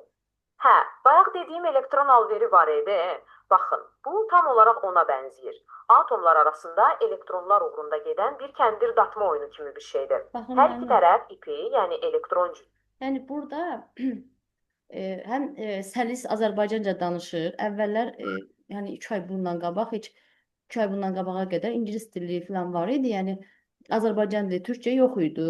Sonradan əlavə etdilər və çox səlislə danışır. Çox qəşəng də orada indi göstərəcəm, seçmək olur hansı şəkillər, yəni akvarel istifadə etsin, yoxsa avtomatik özü təyin etsin. Onları seçmək olur. Hardasa 15 dəqiqəyə hazır olur. Yəni biz sadəcə oraya proqramı elə bir əmri veririk və 15 dəqiqə ərzində özü hazır olur və yaddaşa da yazılır, orada da qalır. Nə vaxt istəsək girib oradan yükləyə də bilirik, göstərə də bilirik. Mən bunu ötürürəm, baxın belə, yəni axıra qədər. Əlbəttə, hər qaydanın bir istisnası olduğu kimi, burada da bəzi xüsusi hallar var və bölünür. Hardasa Hərəsinə mənfi bir nümunələrlə belə. İkincisi isə təbii ki, çempion 8. Kükürt isə hələ ki bilmirik. Gəlin ona X deyək. Və indi Hesablanma qaydasını belə göstərir, yəni. Cəmi 0 olmalıdır. Yəni hidrokürdün oksidləşmə dərəcəsi 4 qaydanı bilsəniz, Müəllim demək olar mənim ki, çox xoşuma gəldi. İnanıram ki, sizin də xoşunuza gələcəkdir bu. Sonra məsələn mən burada Əmir Teymur haqqında belə hazırladım. Çingiz xan, Sezar, Napolyon.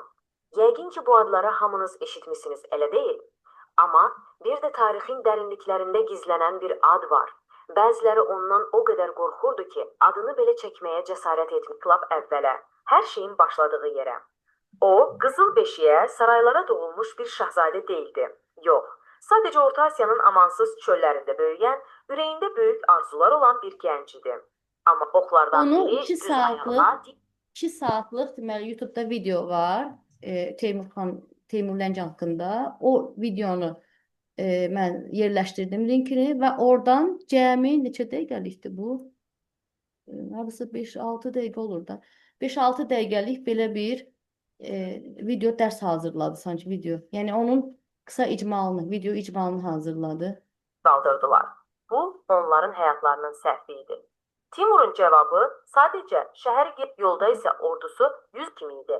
Soyuq, Ötürə onu göstərirəm. alçaldırdı. Hikayəsini eşitmiş tarix.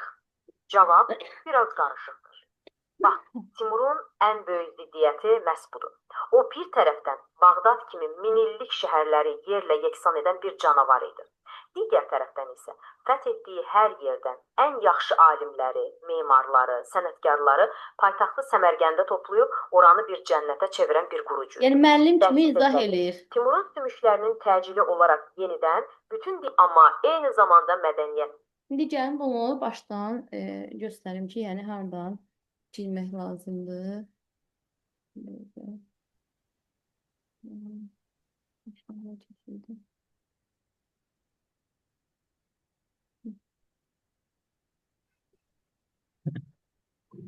Notebook elm. Bax, Google-a girirsiniz.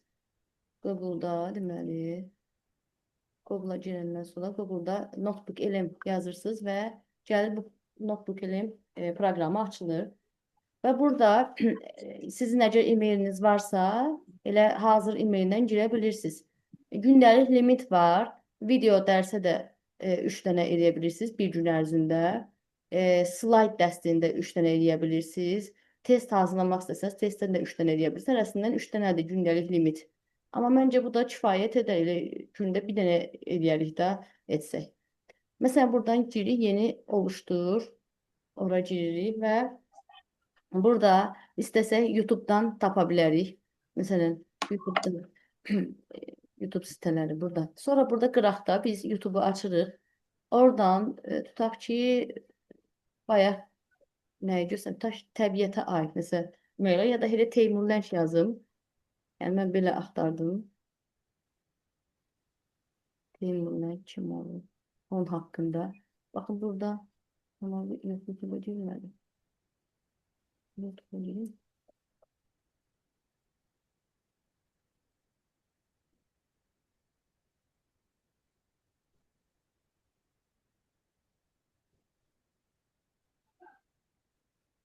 Teymur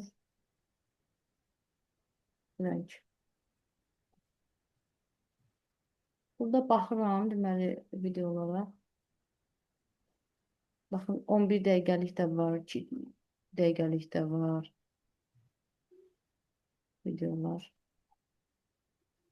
Baxın 2 saatlıq. Mən bunu seçdim ki, buradan götürsün. Və bunun linkinin gəldim üstünə belə. Onu kopiravat eləyirəm, buradan copy. Və gətirirəm, təzədən notebook eləmə girirəm. Bura həmin o bağlantını yazıram. Yəni paste. Aşağıda eklə sözünə basıram. Baxın, burada kənarda görürsünüz, açıldı.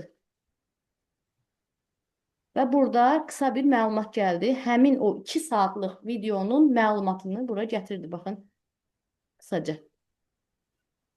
Belə. Sonra, bəs necə videonu düzəltdik? Burada videolu özət. Videolu özətə girəndə, videolu özəti gətirir. Bayaq sizə göstərdiyim həmin o video dərs kimi. Sonra slide statusu. Slide statusu, yəni slide dəstidir. Orada girəndə, buradakı qələmə vururuq, yandakı. Və dili seçirəm Azərbaycanca.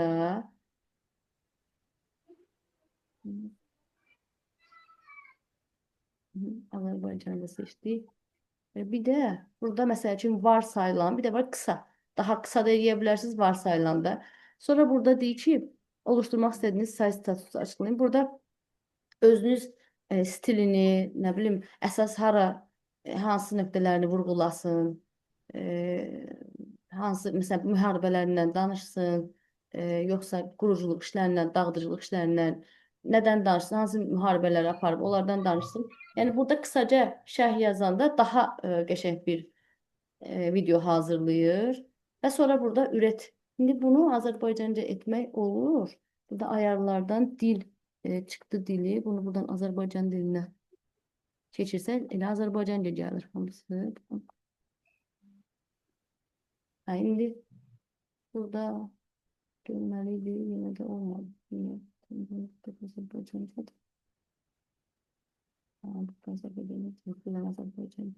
Baxın, indi belə, yəni yuxarıdan da Azərbaycancaya 3 nöqtədən çevirin, translate yerindən. Burada da ayarlardan da girib Azərbaycanca yazın ki, mətndə, videoda hamısı Azərbaycanca gəlsin. Bəzən bir də görsən burada Azərbaycanca gəlir, video ingiliscə gəlir, elə olmasın. İndi təzədən bir də girirəm bura. Baxın, burada qısa Azərbaycanca, burada yazırsınız və məhsul. Məhsul da basanda artıq həmin o slayd dərs gəlir. Bayaq göstərdiyim. Sonra bundan başqa istəyirik ki, biz tutaq ki, məktəb dərslərində ən çox bunu istifadə etmək istəyirik. Hər hansı bir kitabı, tutaq ki, təbiət kitabını, PDF-ni harda görmüşdüm.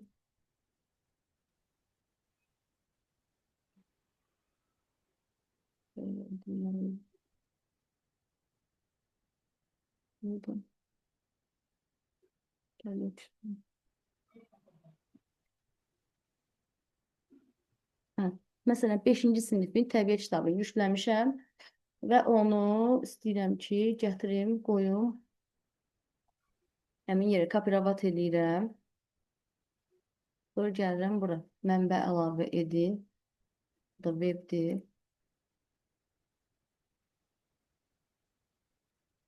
Əslində bu fayldan da əlavə etmək olar. Yəni kompüterimizdə olanı fayldan əlavə etmək olar. Fayl yükləyən yerindən. Buradan fayl yükləyən yerindən eləmək olar. Tutaq ki, girək buradan. 5-ci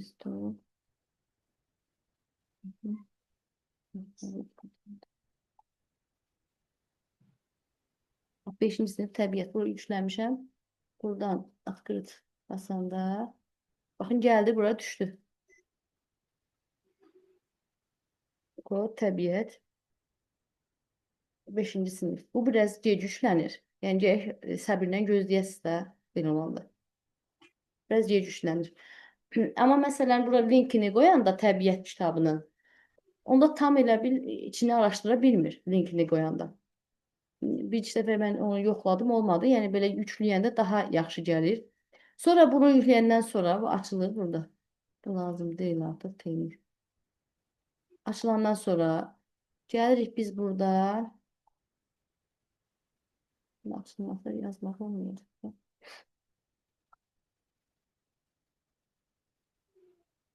Yəni açıldı. İndi burada biz bir dəftər yaradım. Onun tələsini. Yaxşı, götürəsən təzim.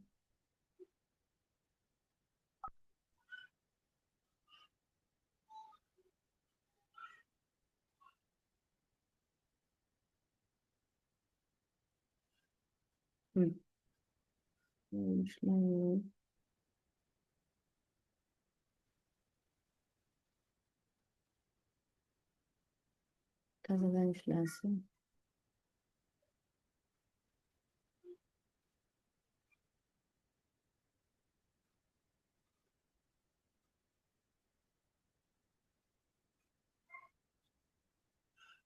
Yeni nəysə yaratmaq istəyəndə gələk buradan bir dəftər yaradın yeri var. Bir dəftər yaradın. Bax, qoyulub yuxarıda qarar içərisində.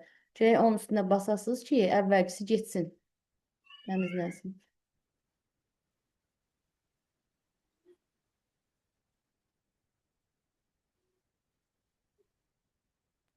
Əvvəl düzəltdiyi yaddaşda qalır amma Şəhlə müəllim, Hə, elə o deyil. elə bil ki, həm elə yaddaşda qalır əslində studiya. Bu studiyaya girəndə oradan tapmaq olur. Amma özümüz yükləyə də bilirik. İndi göstərərəm yükləyən yerini. Kompüterə yükləyəndə kompüterdə qalır. Bu açılsın bir dənə. Evet, görmüşdüm.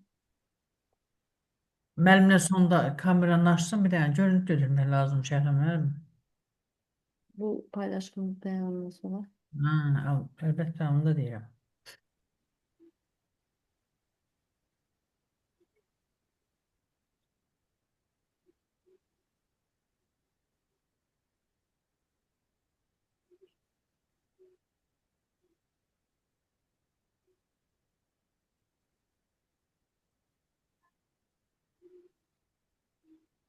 Hızlı güçlenir.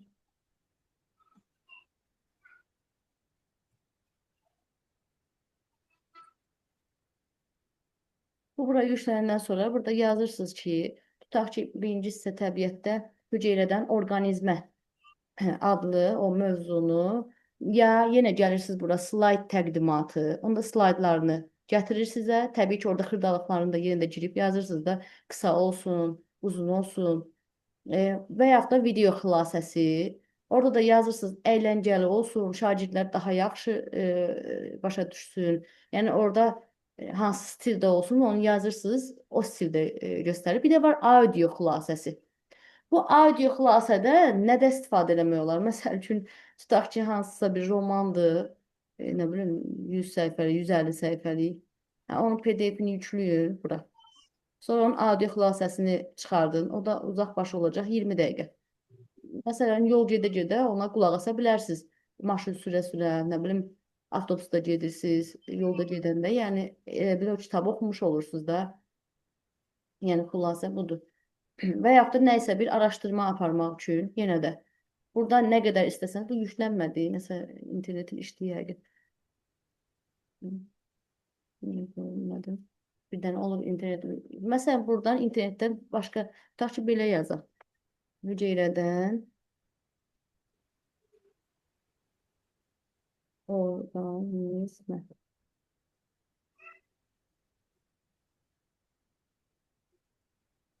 Buna aid nələrsə tapacağım indi öz web saytı. Baxın, burada web saytlar üzərində araşdırmalar aparılır.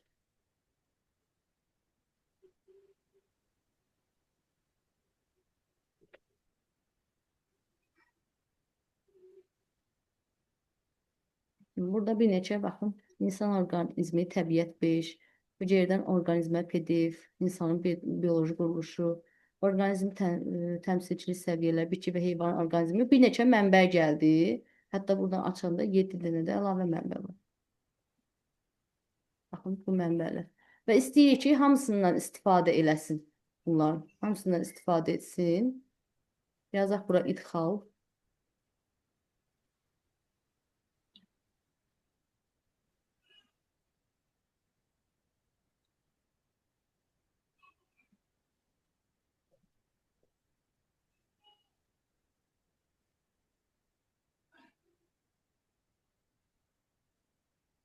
Sizin internet zəifdir sana Şəhlə müəllimə. Yox, ümumiyyətlə bu gec fırlanır. Yəni internetin sürətli olmağa, yəni biraz səbirli olmaq lazım ki, bunlar hamısı belə işarə gəlir qabağında. Sonra burada yazmağa başlayırsınız.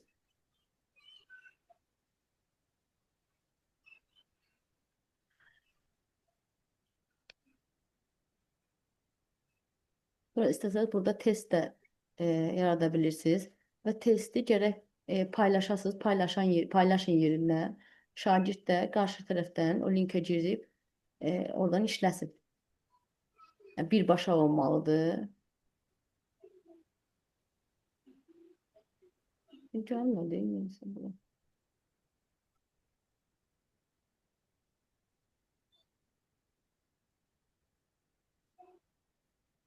Sən interneti nasıl oldu?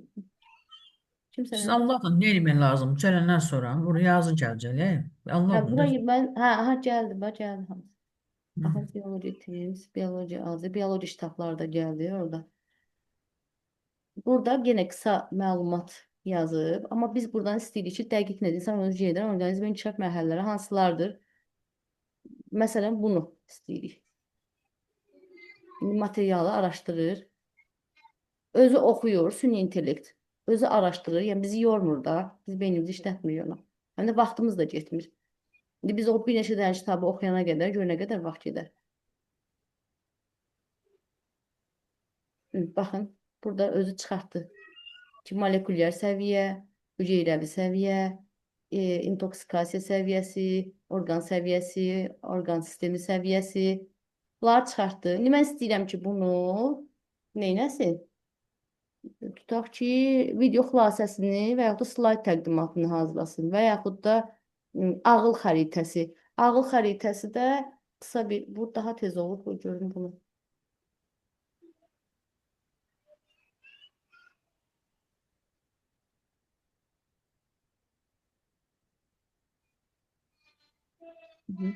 Baxın, belə bir şeydir, ağıl xəritəsi gəldi. Bunu da yenə də birbaşa paylaşmaqla.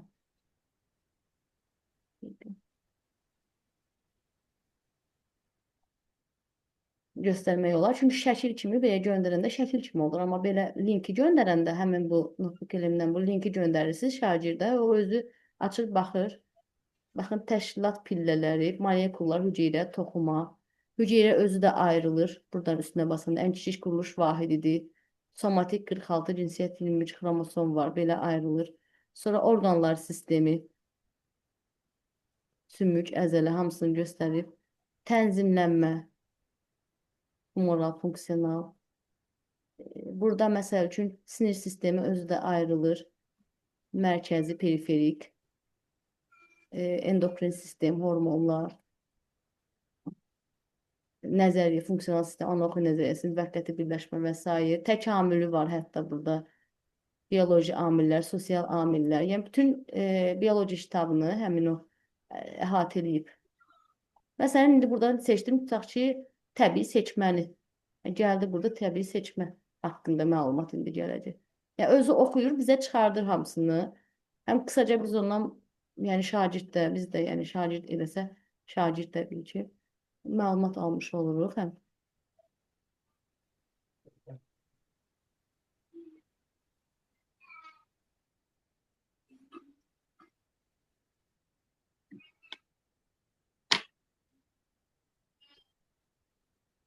bax, özü axtarır sənədləri. Sonra istəyəndə burada studiyaya basıb geri qayıtmaq olur. Studiyo sözünə basanda geri qayıdırsınız. Flash kartlar daha çox yaddaş üçündür. Belə iki tərəfli flash kartlardır. Üzərində 3-5 cümlə ya söz yazılır. Yaddaş kitabçası kimi. Ən çox yəni bu 3 slayd təqdimatı, video xülasə. Bax, oxuyur indi. Doğrudan internet biraz zəifdir. Yəqin ki, dünən mən bunu eləyəndə sürətli gedir. Bugün ola bilsin ki, ümumiyyətlə internet zəifdir. Tam fəsilləri oxumaq. Oxuyur, hamısını oxuyur. Təbii ki, oxuyana qədər də vaxt çəkir.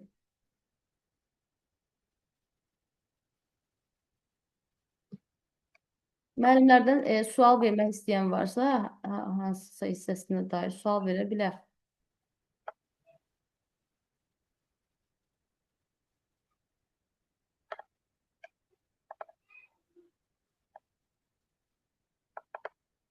Ölçü yoxlanılır.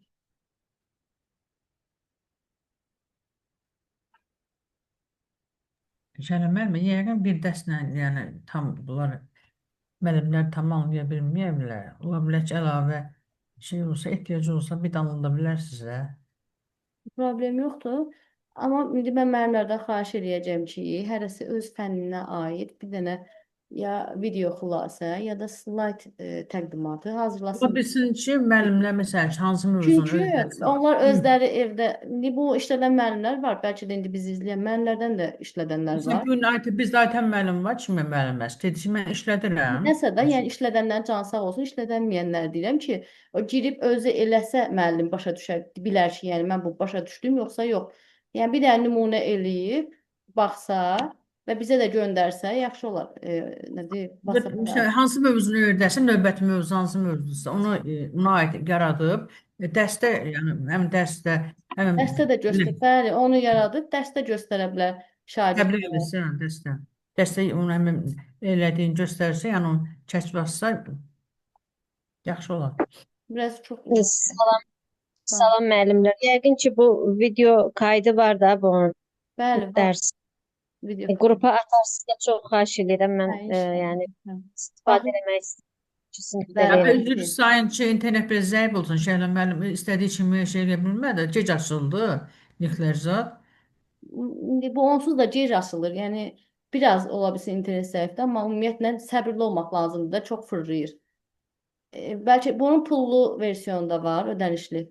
O pullu versiyonda biraz daha tez olar yəqin ki, elə bilirəm ki, bu pulsuzlarda biraz vaxt və limit olur elə bir.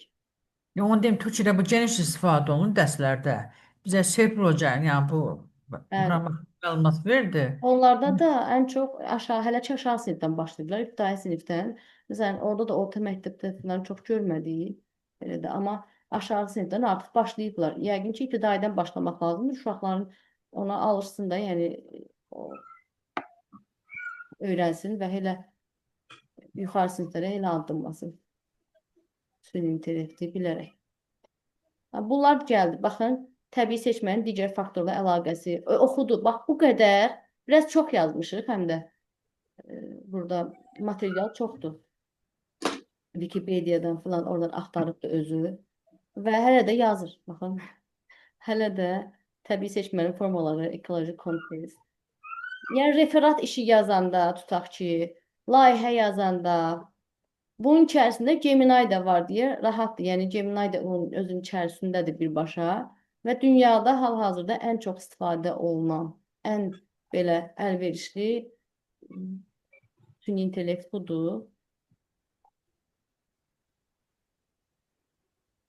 İndi məsəl üçün buradan əgər seçmək olsa, yenə də bax, video xülasə biraz baxım görüm video xülasəni biraz qısa şəkildə eləsək, bax, tutaq ki, bunu seçək və avtomatik də qoya bilərik. Avtomatik özü seçir ona hansı uyğundur deyə, ya da özümüz seçə bilərik buradan ağ lövhə, nə bilim, anime, akvarel, retroçap, ənənəvi, məsələn, ənənəvi qoyaq tutaq ki, sintez serverləri nəyə diqqət yetirməlidir? Şagirdlərin daha əyləncəli formada öyrənməsi üçün hazırlar.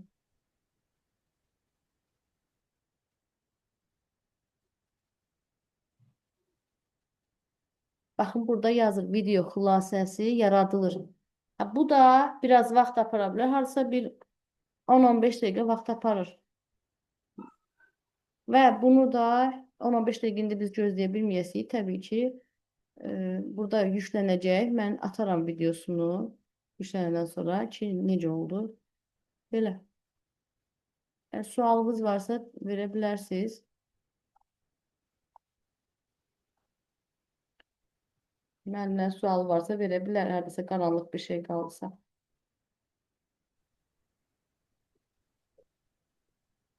Gəlməm, siz qutalınızdan çıxın, bir ekran kaydı götürək biz. Aha. Heç nə, sağ olun, çıxaq. Sağ ol, Şəhlə müəllim. Çox sağ olun, zəhmət çəkmisiniz. Sağ ol, gecəniz xeyir qalsın. Bir dənə gəlməm, bir dənə çıxın, bir dənə şey götürək biz. Ekran şəkli. Olar.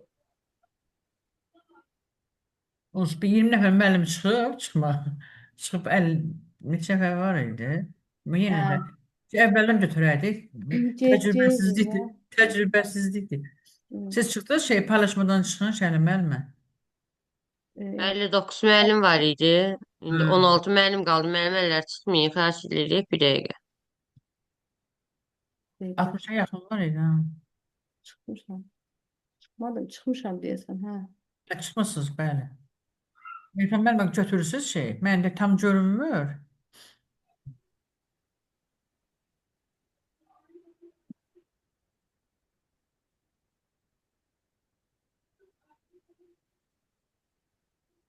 Müəllimlər ekran açsa yaxşı olardı.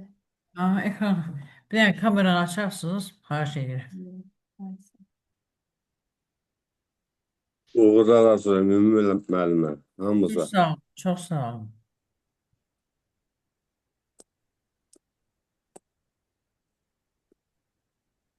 Şəhla müəllimə, siz Opşudan çıxın, bir dənə Süleymanova ümumi yazı da düşmür müəllimlər. 4-5 dənə müəllim yuxarıda var və salam. Yəni, siz Opşu şeydən çıxın bir dənə. Yəni, müəllimlərin hamısı düşsün. Nətər çıxın, bilmirəm. Opşidən deyəndə, yəni, məndə görsənir axı hamı. Məndə düşmür axı. Onda mən çəkirəm, mən çəkim.